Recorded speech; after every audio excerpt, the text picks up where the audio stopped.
Halo teman-teman semuanya, perkenalkan nama saya Elizabeth Silvana Malo dari kelas Farmasi B semester 4. Di sini saya akan menjelaskan sedikit tentang fitokimia. Jadi baik, apa itu fitokimia? Fitokimia adalah ilmu yang mempelajari tentang senyawa organik yang dibentuk dan disimpan oleh tumbuhan, tentang struktur kimia, biosintesis, perubahan dan metabolisme, serta penyebaran secara alami dan fungsi biologis dari senyawa organik. Lebih dari 500 tahun yang lalu, orang Cina menggunakan fitokimia sebagai obat. Selama abad ke-19 dan ke-20, strategi utama pada ilmuwan adalah menemukan bahan aktif yang memiliki sifat obat atau pestisida. Selama tahun 1800-an, banyak laboratorium mulai mengidentifikasi fitokimia pada tanaman yang dapat digunakan sebagai bahan obat. Fitokimia sangat erat kaitannya dengan bahan alam. Klasifikasi dari bahan alam yaitu yang pertama, fitokimia karotenoid. Fitokimia karotenoid banyak terdapat pada sayur-sayuran yang berwarna kuning dan jingga seperti wortel dan labu kuning, dan pada sayur-sayuran yang berwarna hijau seperti brokoli, dan pada buah-buahan yang berwarna merah, kuning, dan jingga seperti mangga, nanas, semangka, dan pepaya. Zat karotenoid dapat mencegah kanker sebagai antioksidan dan meningkatkan sistem imun tubuh. Yang kedua, fitokimia fitosterol. Fitokimia fitosterol banyak ditemukan pada biji-bijian dan hanya 5% dari fitosterol yang dapat diserap oleh usus dari makanan kita. Penelitian mengungkapkan bahwa fitosterol dapat menurunkan kolesterol dan anti kanker. Yang ketiga adalah fitokimia saponin. Fitokimia saponin banyak terdapat pada kacang-kacangan dan daun-daunan. Penelitian mengungkapkan bahwa saponin dapat sebagai anti kanker, antimikroba, meningkatkan sistem imun tubuh, dan dapat menurunkan kadar kolesterol. Yang keempat, fitokimia glukosinolat. Fitokimia glukosinolat banyak terdapat pada sayur-sayuran seperti kol dan brokoli. Jika sayuran dimasak, dapat menurunkan kadar glukosinolat sebesar 30-60%, termasuk dalam indol. Penelitian menunjukkan bahwa glukosinolat dapat bersifat sebagai antimikroba, anti kanker, dan menurunkan kolesterol. Yang kelima, fitokimia monoterpen. Fitokimia monoterpen banyak terdapat pada tanaman beraroma seperti mentol, biji jintan, seledri, dan rempah-rempah, dan juga dari sari jeruk. Berkhasiat mencegah kanker dan sebagai antioksidan. Yang keenam, fitokimia fitostrogen. Fitokimia fitostrogen banyak terdapat pada kedelai dan produk kedelai seperti tempe, tahu, susu, dan kedelai. Memiliki aktivitas seperti hormon estrogen. Yang ketujuh adalah fitokimia sulfit. Fitokimia sulfit banyak terdapat pada bawang putih, bawang bombay, bawang merah, dan bawang daun. Senyawa fitokimia aktif pada bawang putih adalah dialil sulfida. Bekerja sebagai anti kanker, antioksidan, dan antimikroba serta anti radang. Yang kedelapan adalah fitokimia asam fitat. Fitokimia asam fitat banyak terdapat pada kacang polong dan gandum, berfungsi sebagai antioksidan yang dapat mengikat zat karsinogen dan mengatur kadar gula di dalam darah. Nah, fitokimia sendiri digolongkan atas beberapa golongan, yaitu yang pertama alkaloid. Alkaloid adalah sebuah golongan senyawa basa nitrogen yang kebanyakan heterosiklik dan terdapat di tumbuh-tumbuhan. Yang kedua, flavonoid. Flavonoid merupakan salah satu golongan fenol terbesar yang terdapat pada tanaman pembuluh. Semua flavonoid menurut strukturnya merupakan turunan senyawa induk flavon yang mempunyai sejumlah sifat yang sama, mengandung atom karbon dan inti dasarnya tersusun dalam konfigurasi, dan terdiri dari dua cincin aromatik yang dihubungkan oleh satuan 3 karbon yang dapat membentuk cincin ketiga. Yang ketiga, quinon. Quinon merupakan senyawa dalam jaringan yang mengalami oksidasi dari bentuk quinol menjadi quinon. Yang keempat, tanin dan polifenol. adalah polifenol tanaman yang berfungsi mengikat dan mengendapkan protein. Polifenol alami merupakan metabolit sekunder tanaman tertentu, termasuk dalam golongan tanin. Yang kelima, saponin. Saponin adalah salah satu glikosida yang ada pada banyak tanaman. Fungsi dari glikosida adalah sebagai bentuk penyimpanan karbohidrat atau merupakan waste produk dan metabolisme dari tumbuh-tumbuhan. Yang ketujuh, triterpenoid. Triterpenoid adalah senyawa kerangka karbon yang berasal dari 6 satuan isopropena dan secara biosintesis dirumuskan dari hidrokarbon yang kebanyakan berupa alkohol aldehida dan asam karbohidrat. Nah, untuk mengetahui senyawa-senyawa fitokimia yang ada pada tumbuhan, digunakan beberapa metode untuk mengetahui senyawa tersebut. Salah satunya adalah metode ekstraksi adalah salah satu teknik pemisahan kimia untuk memisahkan atau menarik salah satu atau lebih komponen atau senyawa-senyawa dari suatu sampel dengan menggunakan pelarut tertentu yang sesuai.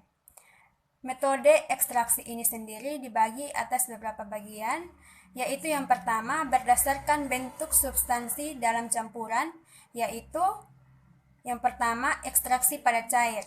Ekstraksi pada cair merupakan proses ekstraksi yang paling banyak ditemukan dalam mengisolasi suatu substansi yang terkandung dalam suatu bahan alam.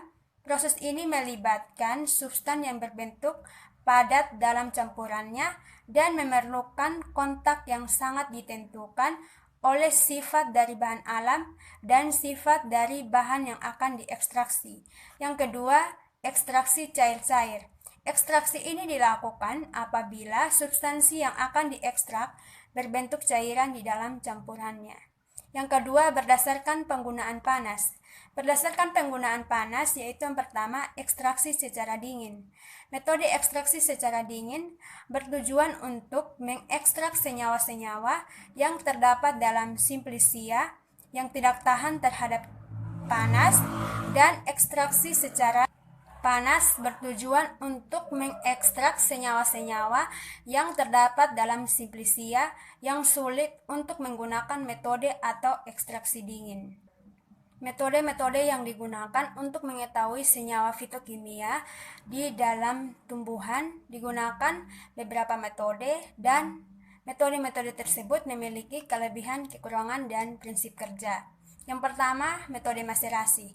Kelebihan dari metode maserasi dapat digunakan untuk jenis senyawa yang tahan panas ataupun tidak tahan panas. Selain itu, tidak diperlukan alat yang spesifik. Biaya operasionalnya relatif lebih rendah. Kekurangannya yaitu proses penyaringan tidak sempurna karena zat aktif hanya mampu terekstraksi sebesar 50%. Prosesnya lama dan membutuhkan waktu untuk beberapa hari. Prinsip kerja dari metode maserasi ini sendiri yaitu dengan merendam simplicia dengan pelarut yang sesuai selama periode waktu tertentu, cairan penyari akan menembus dinding sel dan masuk ke dalam rongga sel yang mengandung zat aktif. Zat aktif akan larut karena adanya perbedaan konsentrasi antara larutan zat aktif di dalam sel dengan yang ada di luar sel. Maka larutan yang terpekat didesak keluar. Yang kedua, sokletasi. Kelebihan dari sokletasi yaitu cairan penyari yang diperlukan lebih sedikit dan secara langsung diperoleh hasil yang lebih pekat. Serbuk simplicia disari oleh penyari yang lebih murni sehingga dapat menyari zat aktif lebih banyak. Penyari dapat diteruskan sesuai dengan keperluan tanpa menambah volume cairan penyari.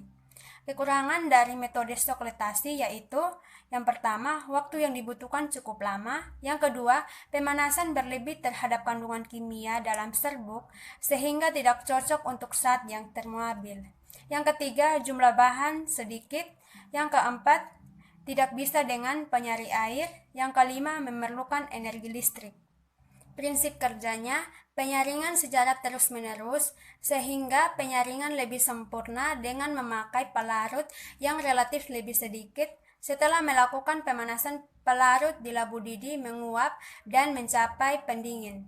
terkondensasi dan menetes ke atas kantong sampel sampai mencapai tinggi maksimal. Yang ketiga, metode perkolasi. Perkolasi adalah cara penyarian dengan mengalirkan penyari melalui serbuk simplisia yang telah dibasahi. Kelebihan dari perkolasi yaitu tidak memerlukan waktu langkah tambahan, yaitu sampel padat telah terpisah dengan ekstrak. Kekurangannya itu kontak antara sampel padat tidak merata, pelarut menjadi dingin sehingga tidak melarutkan komponen secara efisien. Prinsip kerja dari perkolasi yaitu penyarian zat aktif yang dilakukan dengan cara serbuk simplisia dimaserasi selama 3 jam. Kemudian simplisia dipindahkan ke dalam bejana silinder yang bagian bawahnya diberi sekat.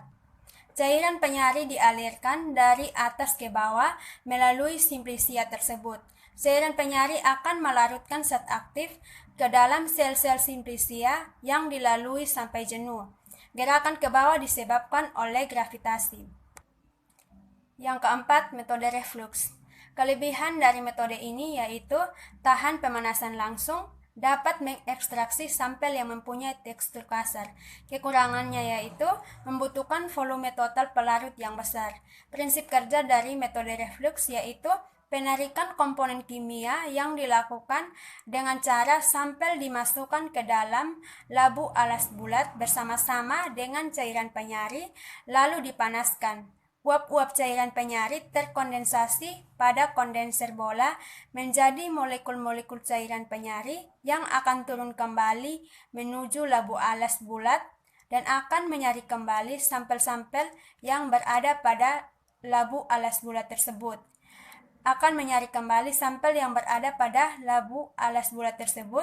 Demikian dilakukan secara terus-menerus.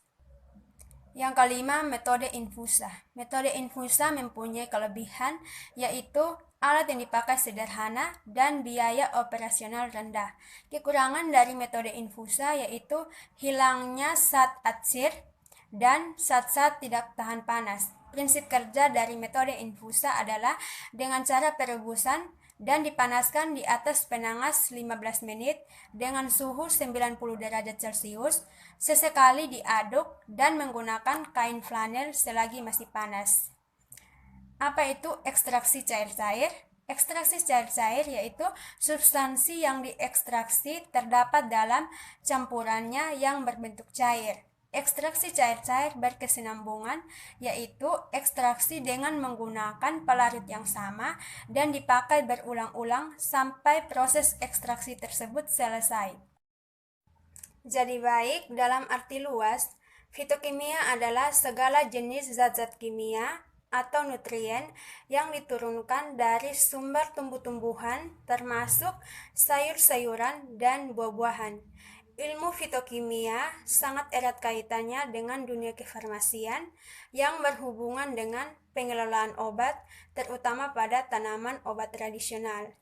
Banyak sekali tanaman obat tradisional yang ada di sekitar kita yang dapat dijadikan sebagai bahan obat, sehingga ilmu fitokimia sangat berperan penting dalam dunia kefarmasian, di mana dengan ilmu fitokimia tersebut, kita dapat mengetahui kandungan-kandungan apa saja yang ada pada tanaman tersebut, sehingga tanaman tersebut dapat layak digunakan sebagai bahan obat. Demikian materi dari saya tentang fitokimia. Melalui video ini, saya ingin berbagi tips kepada teman-teman semua agar kita terhindar dari wabah COVID-19 atau virus corona. Apa saja yang perlu kita lakukan agar kita terhindar dari virus ini? Yaitu yang pertama, mencuci tangan sebelum dan sesudah kita melakukan aktivitas dengan menggunakan sabun dan air mengalir. Yang kedua, hindari menyentuh muka atau wajah dengan menggunakan tangan yang belum dibersihkan dengan sabun.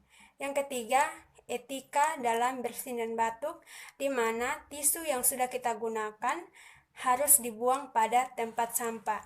Yang keempat, memakai masker ketika bepergian atau keluar rumah dan hindari penggunaan masker yang berulang-ulang.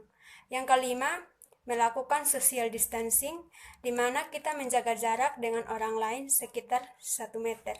Yang keenam, sering membersihkan perabot rumah tangga. Yang ketujuh, meningkatkan sistem imun tubuh kita dengan berolahraga dan mengonsumsi makanan-makanan yang sehat. Demikian video dari saya, semoga video ini bermanfaat bagi teman-teman semua. Sekian dan terima kasih.